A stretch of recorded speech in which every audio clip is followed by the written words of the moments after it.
Oh, also, we have a link for your book. Hi, I'm Caroline Leavitt. I'm the co-founder of Mighty Blaze, along with Jenna Blum, the book initiative that was started during the pandemic to help authors, independent bookstores, and readers too. And today we have something really, really special. We have Jacquelyn Mitchard, who is here, and she's going to talk about her amazing new book, The Good Son, which is it's just wonderful. It's really, truly wonderful. So I'm just going to give her a little introduction and then we'll start speaking. Also, I want to remind all of you, please buy your books at independent bookstores. We will be supplying a link. You can also go to bookshop.org if you don't know what your independent bookstore is. Also, any questions for Jackie, please put them in the chat and I'll read them to her. Okay. Jacquelyn Mitchard is the New York Times bestselling author of 22 novels for adults and teenagers. She's the recipient of Great Britain's Talk About Prize, the Bram Stoker and Shirley Jackson Awards, and named to the shortlist for the Women's Prize for Fiction. Her first novel, The Deep End of the Ocean, was the first selection of the Oprah Winfrey Book Club. It has more than 3 million copies in print in 34 languages. Her essays have been published in magazines worldwide, widely anthologized, and incorporated into schools. I've known Jackie for a while. I totally love her. And I'm just completely thrilled to have her here because, once again, here's the gorgeous cover, The Good Son. I'm thrilled by her book. Thank you so much, Jackie, for being here. It's my pleasure. I love you guys, both of you. And this is such a Mighty Blaze is such a wonderful, I don't know, sort of a shout back against the dark. It's just so wonderful that you guys started this. It's gallant.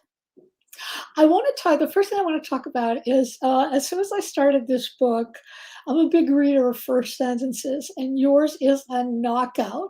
It begins, I was picking my son up at the prison gates when I spotted the mother of the girl he had murdered. You can't do better than a sentence like that. That instantly made me think, oh my God, I have to read this book immediately. That's some first line. So I wanted to know, what is it with first lines, do you think? What do you think they have to do? And did this line just shout out at you, or did it take a while to get this particular first line? I knew what I wanted. I knew that I wanted it to begin where it began. And I knew that I wanted to incorporate all the major players in that first sentence. First sentences are terribly important to me, and I think they're terribly important altogether because they're the, Caroline, they're the invitation to the dance. Mm-hmm. They're telling the reader, take my hand, you can trust me, this is going to be an adventure, it's not always going to be fun, but I promise that I'll be with you every step of the way, and you'll laugh and you'll cry, you'll be thrilled, and then I will restore you safely to the world. And that's why the end of the book is so important. Yes. But first sentences are, I slave over them until they're perfect. I write my books in order. So in the order that you will read the book is the order I wrote it in. First page, second page, third page. Don't go on to the next page or even the next paragraph until I'm content with the one that came before. That's so interesting. So you don't move around when you write? Because I know a lot of writers they'll do the last scene after they get the opening scene, and then they'll jump around. I'm the only one I know who doesn't. Yeah. But you know what? I'm sure we're all really yearning to be that way too, because it would make things a lot easier. So what happens when do you get stuck at all? Like, say you've written chapter 1 and you can't quite figure chapter 2. No, I don't get stuck at all. I soldier on. Now, there's a lot of caveats in here. I'm not saying I do it well, but I keep on going. I keep on pushing. And I say to myself, I make these little deals with myself. I'm going to write up to the part where she meets her friend at the restaurant. And then I'll let myself stop. And then I'll look at that tomorrow and say, now I'm going to write up to the part where she tells the priest her story. And then I'll look back at that tomorrow and see if I can go ahead. And so, and I don't know anyone else who really works that way, except I knew someone who worked that way, other than myself. Lacey Fosberg, the wonderful writer who wrote Closing Time, on which that movie, what was the movie called? Was based. She would write a page, and then she would review it the next day, and then she would go ahead with the next page. And it's a good way to build a house, but I don't know if it's a good way to build a book necessarily. It works. It works for you. I want to talk more about. We were talking about sympathetic and unsympathetic characters before we got on here, and I really want to talk about this because this is an extraordinary book about a woman whose son goes to prison for murder. And it asks all kinds of really thorny moral questions. What do you do when someone you raised and who you love does something like that? How do you understand it? How do you forgive them? And how do you do that? And how do they forgive themselves? So before we talk about the sympathetic and unsympathetic characters, I wanted to ask, what was haunting you about this particular story? What was the thing that you didn't know that you wanted to write your way into knowing? It had to do mainly with Thea's feelings about her son. I have children of my own. I have an extravagant amount of children, and among them, 5 sons of my own. Some are grown up, some are still teenagers. And I have wondered in my life many, many times, how would you feel if your best beloved did something unspeakable? And I cudgeled that in my mind many times. And that was the sort of the inciting question of this story. And it turned out that as I wrote this character, if I was entirely honest about it, Thea's feelings about her son were conflicted. There were at times when she resented him deeply for ruining her life, for costing her her job, and the affection of her friends and even her close family for a while, for making the way that she wanted to be in the world so difficult and so ugly. And she also at times wondered if she ever really knew him, and if Right. she had something to fear from him.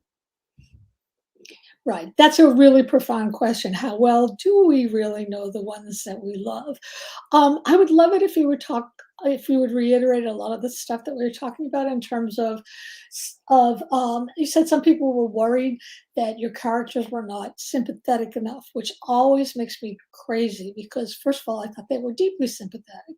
Second of all, my feeling is you don't have to love every action of every character. You just have to understand them and know that we're all human beings and we all do things that maybe we're not proud of sometimes, but it's what we do afterwards that counts. So can you talk about all that, sympathetic and unsympathetic characters? Well, I've been going through this for a long time. When I wrote The Deep End of the Ocean, people said about the character of the mother who, after her son was abducted, she became depressed. She became harsh and withdrawn and not a fun time at all.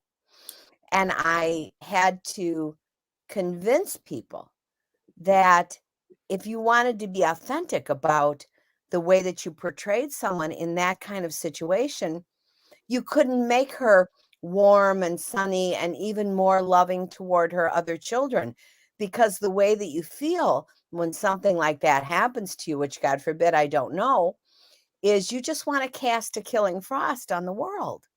Right. You don't want, to be even nicer and more gentle and embracing. You want to be basically a dead woman walking. You want to have as few feelings as you possibly can. And I think that was part of what informed this book, when I told the story, which was based on a story that a woman actually told me while I was waiting for a writers' conference. I was in the coffee. Really? Yeah, this is. Oh my God, you have to tell us that story. She told it to you just in passing, or? Yes, just in passing. And I could not forget her. And when I said to my agent, I want to write this as a story, he said, well, I have one word for that. No. And I said, what? And he said, there's no way that you could make those characters appealing. And then I told him the story about this woman. I was in the coffee line. I was going to give a keynote address at one of those big writers conferences that we used to have before the end of time. Right. And a woman in front of me dropped her book. I picked it up and handed it to her. I said, are you here for the conference? Nope.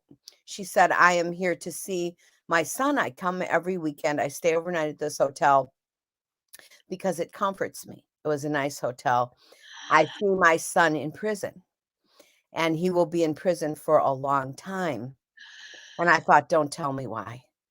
But she did. She said he murdered the girl he loved. They had been sweethearts since the 7th grade.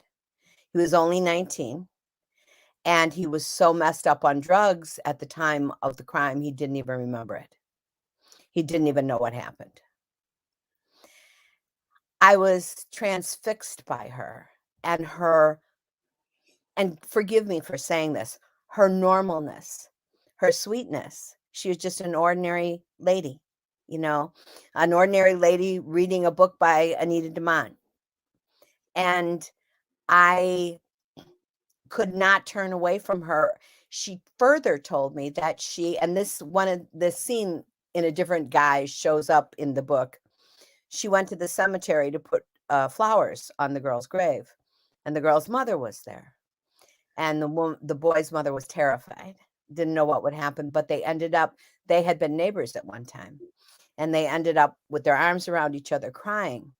And the girl's mother said, you're luckier because at least you can still touch him. Oh. Yeah.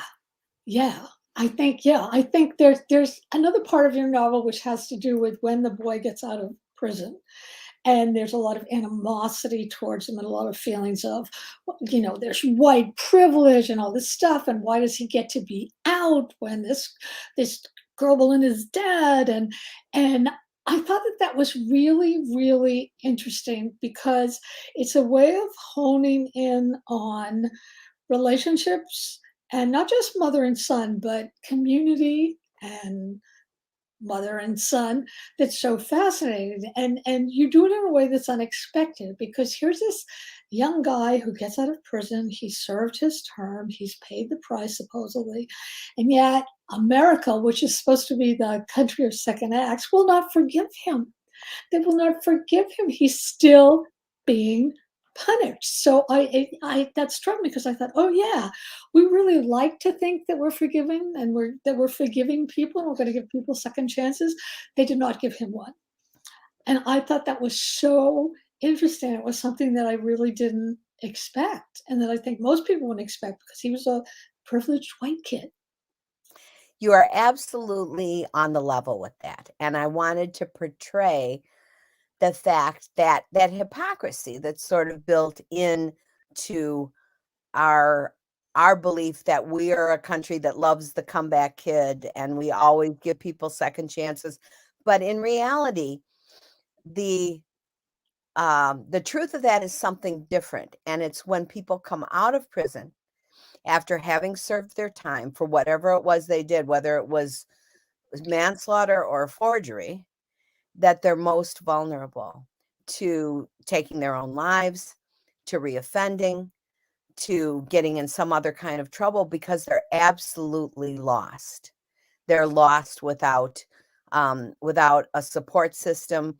They can't go back to, if they were if it was a bad kid who ran with bad kids, he can't go back to the people that he was closest to. If it was a middle class kid who had some advantages, the he might expect to, well, now I'm going to go to college. Now I'm going to get a job. No, that's not going to happen. That's not going to happen because the polite world, if you will, the people who once considered him the kid around the corner, he's not that anymore. Now he's a murderer. And that's true for his parents as well. I saw a TED talk given by Sue Klebold, Dylan Klebold's mother, and he was one of the Columbine. Right. And she was eloquent. She was wonderful. But I know that people were shocked when she said, there was no acceptance for my husband or me. We were blamed for what Dylan did. She further said that nothing would ever cause her to say that she did not love her son. She still loved him, and she always would. And I thought she was extremely courageous. Yeah, it's incredible. We do not forgive. I went to Brandeis with this girl. She was a senior when I was a freshman, and she and another girl, they robbed a bank. They did it. Wow, a girl from Brandeis? Yeah, nice Jewish girl. They robbed a bank, and they did it for the revolution of the 70s, and accidentally a shot was fired and a very beloved cop was killed. Oh my She was gosh. on the FBI top 10 wanted list for years and years and years. She finally gave herself up like 5 years ago, and she's an old woman now, and she's made a life and she's done a lot for society. She is not being forgiven. When they ran an article about her in the Brandeis Alumni magazine, people were furious.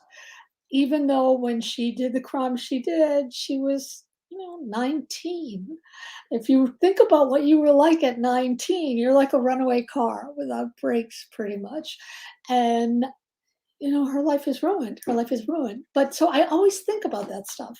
And yet Patricia Hearst's life was not ruined. Patricia Hearst's life was not ruined. I mean, she was Patricia Hearst too, and that probably opened some doors. But her, she was fully as culpable as the other people back then. And I think that she's lives a pretty ordinary life now. Maybe it is selective based on your background or your contrition. Also, they could do also there was a narrative about Patty Hearst that you could choose to believe if you wanted to, that it was Stockholm syndrome.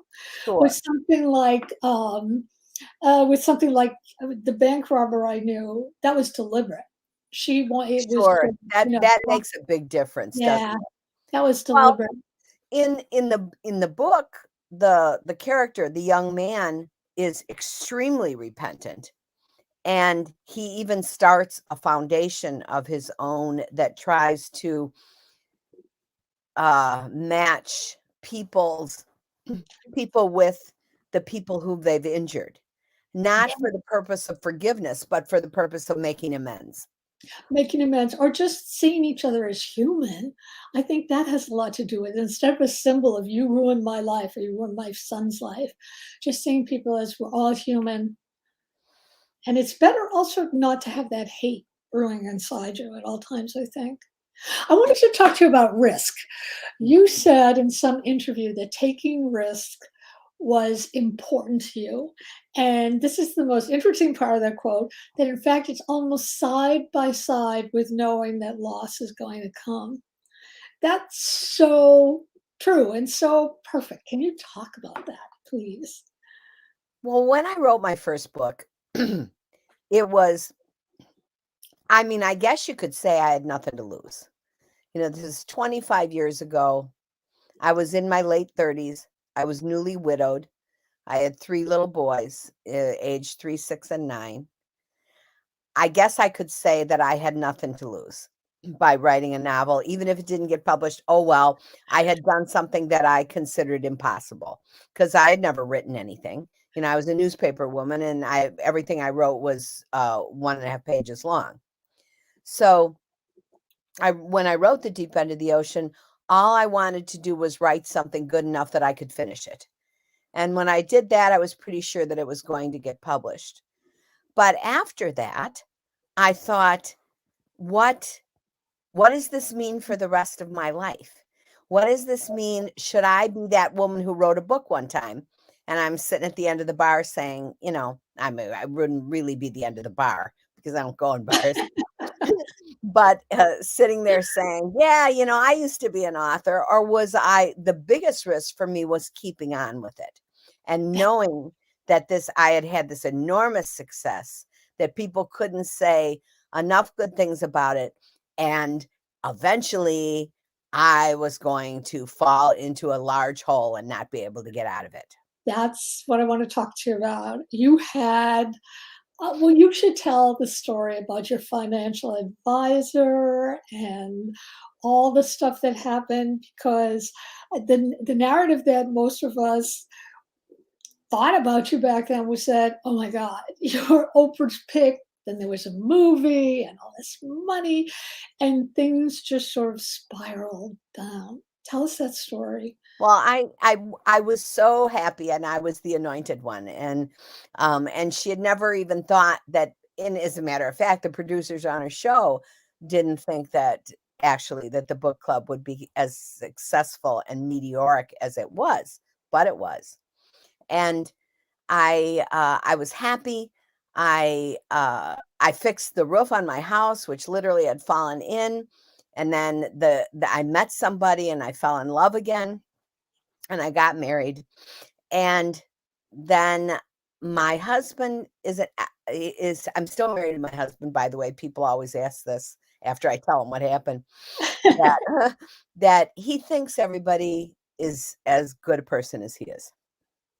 And under a rock somewhere, he found a financial advisor in his hometown of Minneapolis who was a crook, and who took every single penny that we had. Now, it was Chris's fault in the sense that he didn't like divide everything up. We didn't know anything about stuff like that. He didn't divide up a little bit here and a little bit there and that kind of thing. He just sort of parked it until he could figure out what to do. And the next day, there were, in all of our bank accounts and savings accounts, there were only zeros. Oh my God. How do you even grapple with that? I think that I sort of clicked away emotionally or mentally a little bit. I could not. I mean, I still had a family to raise and a job to do, and I couldn't check out, or I couldn't really check out mentally, though I really wanted to do that. I just wanted to isolate myself, but certainly I couldn't write at all. We lost our home. Everything was gone. Did And this guy go to jail? Was this guy caught? he did go to jail. He made a plea. Let me tell you this. Oh, it's so funny. He made a plea bargain deal that for 2 counts of mail fraud and 2 counts of money laundering. Okay. Now those are big charges. Yeah. Okay? That's a lot of years in prison. But it was based on restitution. They made the deal. He came to the federal court, and they said, okay, give the money back. He said, I don't know where it is. There's no money. I'll do the time. He went to federal prison for 8 years. And we were not the only people whose clock he cleaned. The stories about this guy are stunning. There was a young Japanese American woman. She and her 3 sisters were all doctors. They started a clinic called the Cornerstone Clinic, and she invested with him. And when he took all their money, she killed herself. The guy has blood on his hands. And oddly enough, his 4 brothers and sisters and their wives moved to Bolivia, apparently for the climate. But I think that may be where all that money is. That's unbelievable. It is unbelievable. It's unbelievable. So nuts. Shocking. And of course you can't expect any sympathy for it, because people say, well, I'm just a working stiff. I would never have that kind of money either. But listen, I'm a working stiff too. I'm a People plumber's said daughter that? from the People West Side. actually Oh, all the time. I'm a plumber's daughter from the West Side of Chicago. My mom worked at the hardware store. I'm the first person in my family to graduate high school, not college. And so I am a working stiff too, and I worked hard for that money. But, there are plenty of people who just don't feel, they just, when they hear that you were spectacularly defrauded, because you were investing money, that's something that makes people angry. oh my And what the heck? Who knows? You have a comment. You have a comment up here where who thinks that Jackie should write this story? It is a great story. Would you ever consider, oh, you just don't want to go back there? No, Or I go back there all the time, believe me. And now in my dreams, I go back there all the time. But it's just that thing. It's just what I told you about. People don't feel particularly sympathetic toward the victims of Bernie Madoff or anything like that. right, that's They right. just say, well, you were greedy. You invested your money. You should have kept it in a sock. Oh my Well, believe me, if I ever have any money now, I've got the sock ready here. I mean, I'm not even putting it in the bank. But there you go.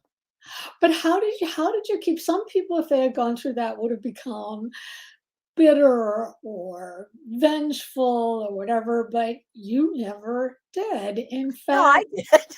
you wrote about it. Well, no, maybe you did for like a minute, but your book Tooth by Sea is about refinding faith in life.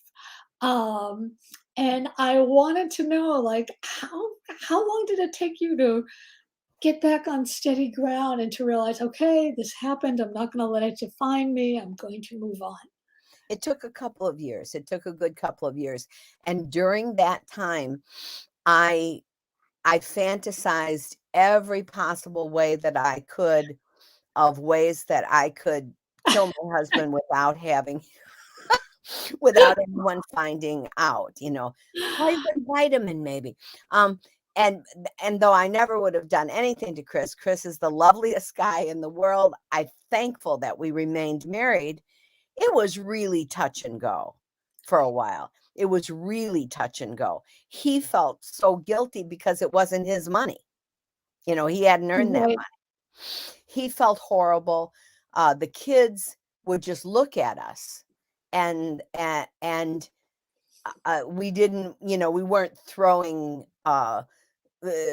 beer cans at each other or having all kinds of big fisticuffs or anything like that, but they could tell that the strain was enormous. And it took a couple of years for us to be able to laugh again. And it took a good year for me to be able to write at all again. It's an incredible story. But you're right. It's like my husband and I don't really have money and we have tiny little investments. But I keep thinking if anything ever happened to those, I would want to find that person who like stole the money and get revenge or something. It doesn't matter how much you invest. It's just you have a show of faith, especially if you have an advisor who's supposed to be looking out for your interest. So many people came so many people would come to me as if this would offer me comfort. Like when my husband died very young. He was 40, and he died from colon cancer. And people would come to me. And by the way, everyone who's listening to this, have a colonoscopy, because Yes, exactly. it's a very good thing to do. It's 100% preventable. He had colon cancer, and people would come to me for years afterwards and say, well, my husband had a colonoscopy and he was fine. Oh, great. What is it that's supposed to make you feel better? But people would come to me after this and they would say, oh, now we have to sign every document that we do in our investment strategy. And my brother-in-law is our financial advisor. And I would just think, well, don't piss your sister off. As if somehow that was going to make me feel better because that their investments were protected. But the whole thing has its comic elements. Now I look at it and I think, you know, that when I'm dead, I'm not going to take anything with me but my soul. And That's a lovely line.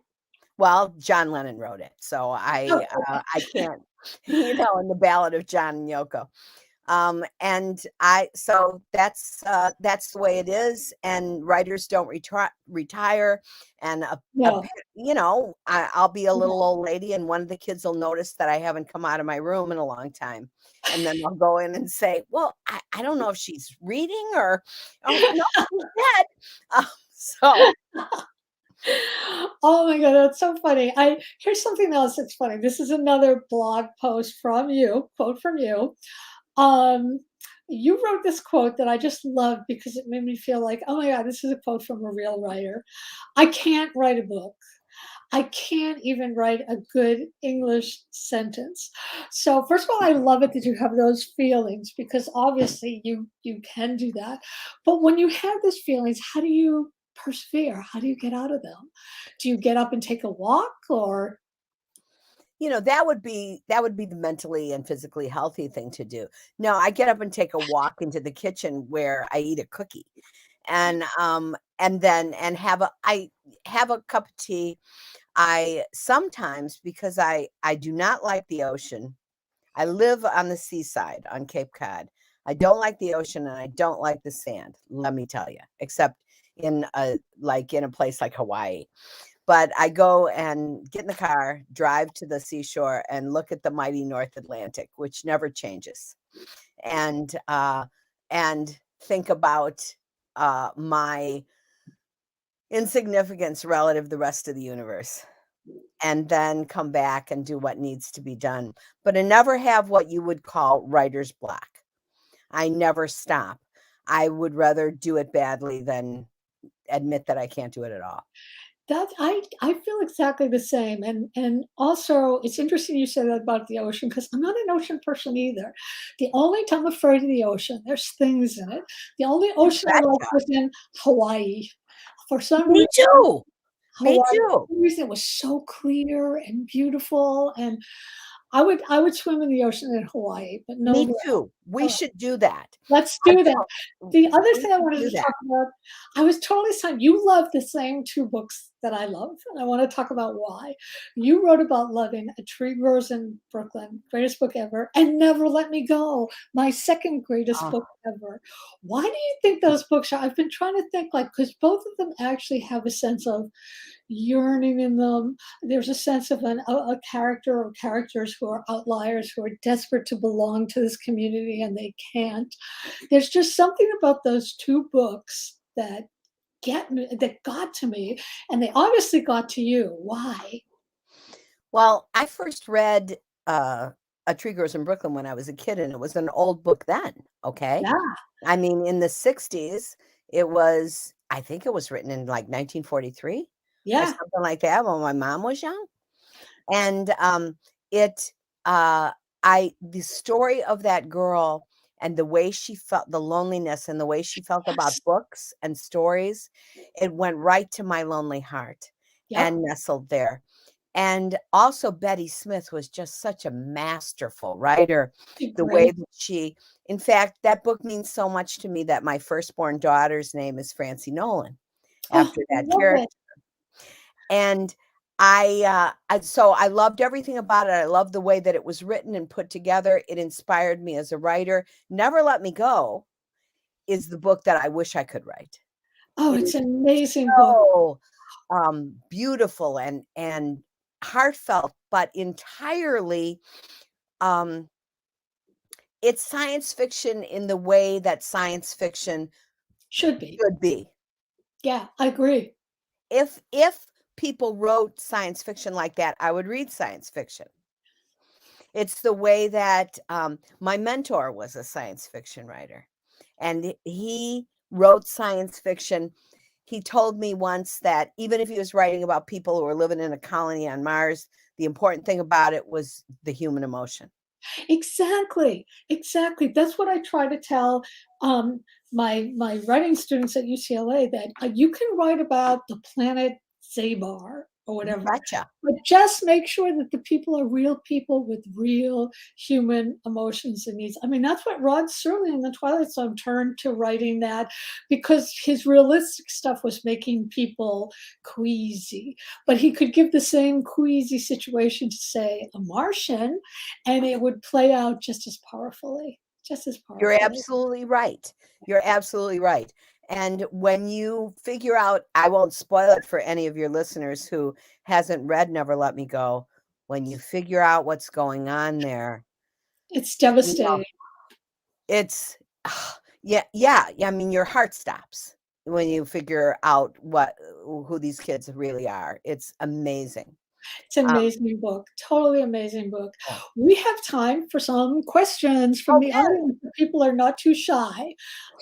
Julie, do we have any questions?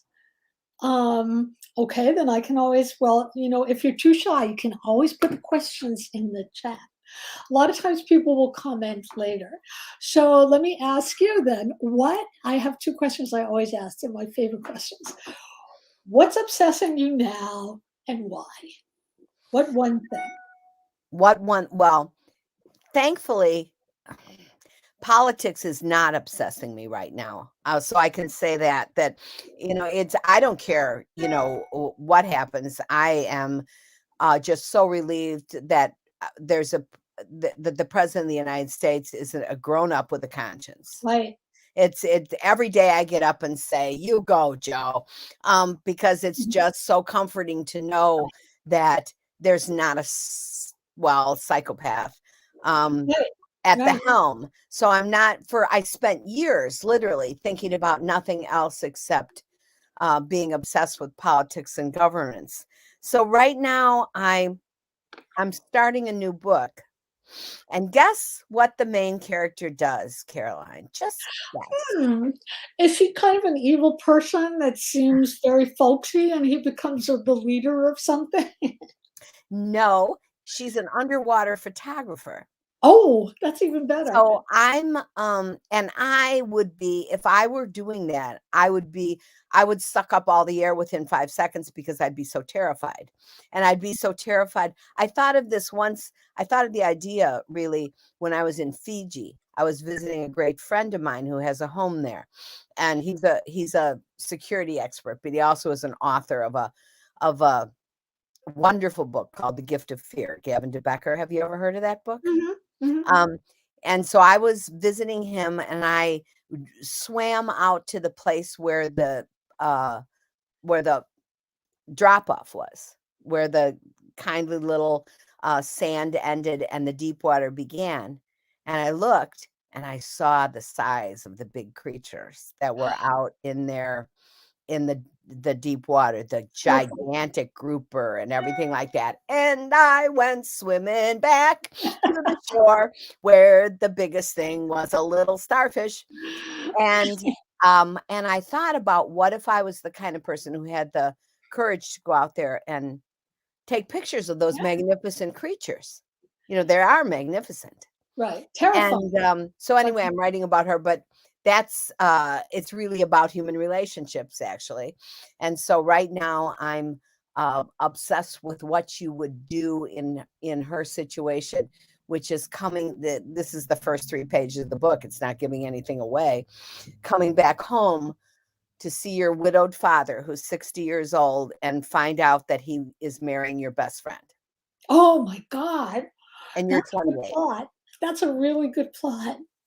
It's a very good plot. It's a dilly. Yeah, it is. So do your plots just sort of, no, that's a terrible question. I hate it. No, they don't. Never mind.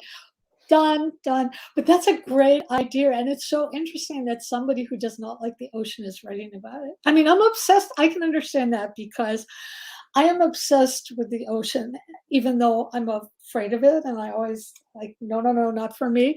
There is I probably shouldn't tell you this, but on YouTube, there's a virtual reality thing that seems very, very real, where it is a person who's on a boat with his friend in the middle of the ocean. He goes swimming and you feel like you're swimming because you're seeing everything through his eyes.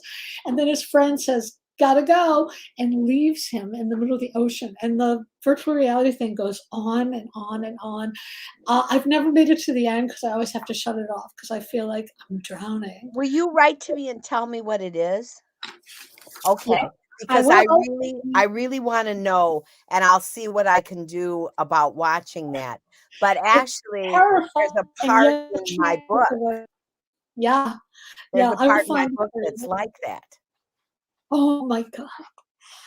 It's the weirdest feeling. It's like it's feeling of this can't be happening, but you feel that it is happening. You've done virtual reality before? Yes, and I like it better than actual reality.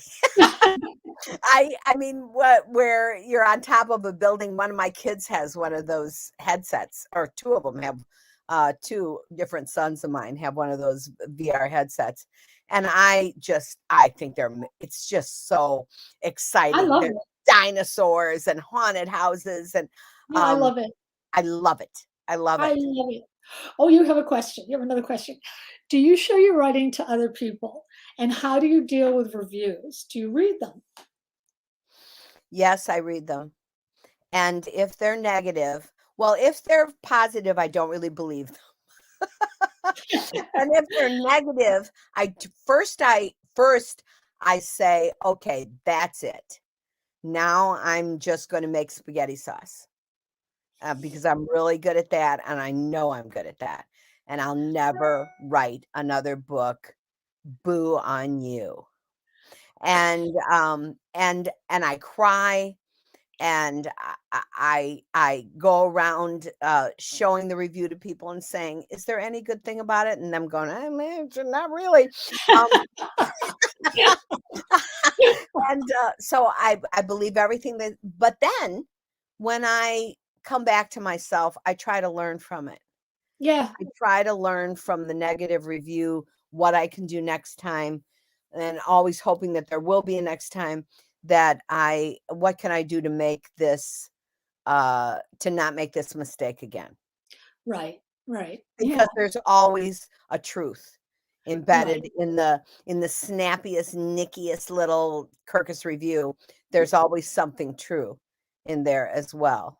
right. And Sometimes, she yeah, also asked, "Do I show my book to other people?" Yes, I have a great friend, one of my best friends, one of my very few best friends.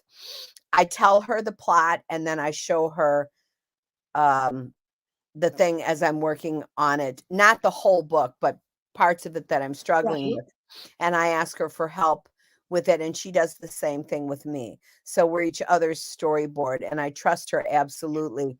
I trust her in the sense for 2 reasons. One, that she will want me to have good luck, and the other that, um, she really is good at the kind of things that I'm not good at. Oh, that's interesting. Yeah. Yeah, I have readers, some who are really good at psychology, but not good at plot, and others who are great at structure, but they miss the psychology. So yeah, you do need somebody that fills in your spaces. Yeah. So, oh, here's another question. How do you balance your writing life and the life of an author, promoting your work out in the world? Yeah, that's a great question, especially It now where there's is. so much virtual stuff. And there's a ton of virtual stuff, and in some ways I really love it because I am a recluse, and I like to not be, out in the world as much, Me though just the other day, in my hometown of Brewster, Massachusetts, there was the bookstore and the coffee house, the little coffee house went together and did a wonderful old-fashioned book event, and it was just heartwarming, and I hadn't really experienced that for years now. Years. I mean, because it was before the pandemic, that a year before that I had even had a book published. So, it, the promotion of a book is there's a flurry of it right after the book is published, and then it sort of dies down. And in the old days, you were lucky to get, they had these wonderful events like charity luncheons for the Right. American Yeah, Heart Association, and they would pay you and they would sell your books and stuff. And who knows whether that world will ever come back again? No right. one knows. You No don't one know. knows whether it's going to, a great friend of mine who's an author, Lisa Genova, who wrote Still Alice and a book about memory called Lisa Remember. Genova. Yeah. She lives nearby me, and she just got this opportunity to be on a speaking program with Jay Leno and Barack Obama. And I wrote back to her and said, Lisa, I'm just so envious you get to meet Jay Leno. No. Oh, no, I'm teasing. But those kinds of things that were sponsored by big companies and stuff, they just don't do them that much You anymore. don't do it anymore. I know. I know. We'll just have to see. Yeah. I want to remind everybody out there, go to bookshop.org and buy Jacquelyn Mitchard's book. Look how gorgeous this cover is. What without the poster. The Good Son. It's a tremendous read. It's just gorgeously written and it's really profoundly moving. So thank you all for being here. I want to thank Jackie for being here. This was so much fun. Thank you so So much I for just all like you do for us. come to New Thank you. York Thank and we'll you. go to virtual reality if it's open. That's right. And we'll find a way to go to a writers conference in Hawaii and go swimming. Okay. And also, we need to say public service announcement. The Blaze would like to get even better. We want to blaze brighter. We have a 5-minute survey for you to all answer. It's down there below, and you can add in whatever you want. So thank everyone. Thank you, Jackie. Thank our wonderful, brilliant producer, who is also a novelist whose first book was just sold, Julie Gerstenblatt. Watch for it, and we'll see you all later. Thank you all so much. Bye.